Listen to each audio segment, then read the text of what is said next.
मेरे पति को आपने क्यों नहीं बचाया? एक 16 वर्ष की विधवा भगवान से ये पूछ रही थी। और उस दिन कृष्ण मौन थे। कुरुक्षेत्र का युद्ध समाप्त हो चुका था। धरती पर शांति थी, लेकिन ये शांति मृत्यु की थी। चारों ओर बिखरे शव, हवा में रक्त की गंध, और विजेता भी शोक में डूबे हुए। विजय मिल चुकी थी, लेकिन किसी के चेहरे पर प्रसन्नता नहीं थी। हर मन में एक ही प्रश्न था, क्या ये विनाश आवश्यक था?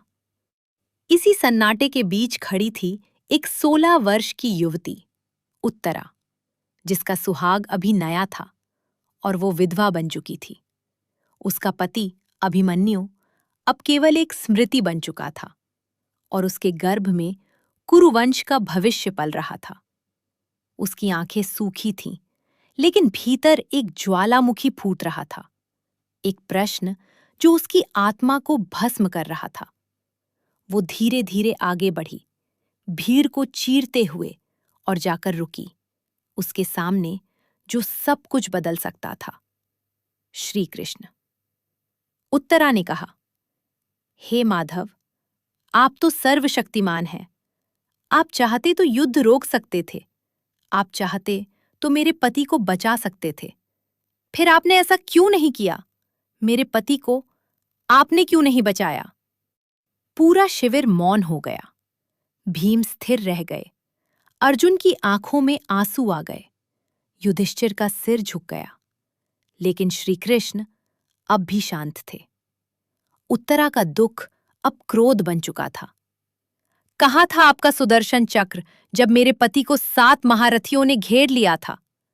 कहाँ था आपका धर्म जब एक बालक के साथ अधर्म हुआ?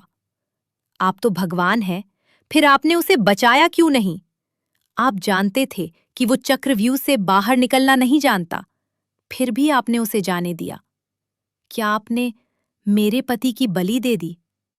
ये सुनकर अर्जुन भी कांप उठे, लेकिन श्री कृष्ण अब भी मौन थे। उत्तरा टूट गई।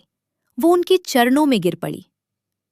क्यों प्रभु, क्यों नहीं बचाया? पूरा शिविर रो पड़ा, लेकिन श्री कृष्ण अब भी मौन थे। रात बीत गई और एक नई सुबह हुई। श्री कृष्ण ने अपना मौन तोड़ा। उन्होंने कहा, पुत्री, तुम्हारा हर प्रश्न उचित है, लेकिन तुम केवल एक पत्नी का दुख देख रही हो। सत्य इससे कहीं बड़ा है। अभिमन्यु केवल तुम्हारा पति नहीं था, वो एक योद्धा था, और एक क्षत्रिय के लिए सबसे बड़ा सम्मान होता है धर्म के लिए युद्ध भूमि में वीर गति प्राप्त करना। यदि मैं उसे बचा लेता तो वो जीवित तो रहता, लेकिन क्या वो सम्मान से जी पाता? इतिहास उसे एक वीर के रूप में याद करता, या एक बचाए गए योद्धा के रूप में। उत्तरा शांत थी, लेकिन उसका दुख अभी भी था। तब श्रीकृष्ण ने एक रहस्य बताया। अभिमन्यु साधारण मनुष्य नहीं था। वो चंद्रदेव के पुत्र वर्चा का अवतार था, जिसे पृथ्वी पर केवल 16 वर्षों का जीवन मिला था। उसकी मृत्यु पहले से ही निश्चित थी। मैंने उसे मृत्यु नहीं दी, मैंने उसे अमर बना दिया। अब उत्तरा का क्रोध धीरे धीरे शांत हो गया। उसने पूछा, मेरा भविष्य क्या है? मैं किसके सहारे जीऊं?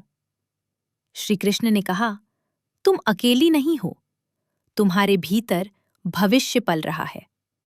फिर श्री कृष्ण ने बताया कैसे अश्वत्थामा ने ब्रह्मास्त्र चलाया था और कैसे उन्होंने उस अजन्मे शिशु की रक्षा की। वही शिशु आगे चलकर बना परीक्षित।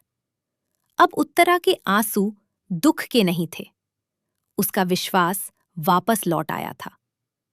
श्री कृष्ण ने कहा, अब तुम्हारा कर्तव्य है अपने पुत्र को ऐसा बनाना जो धर्म की रक्षा करे।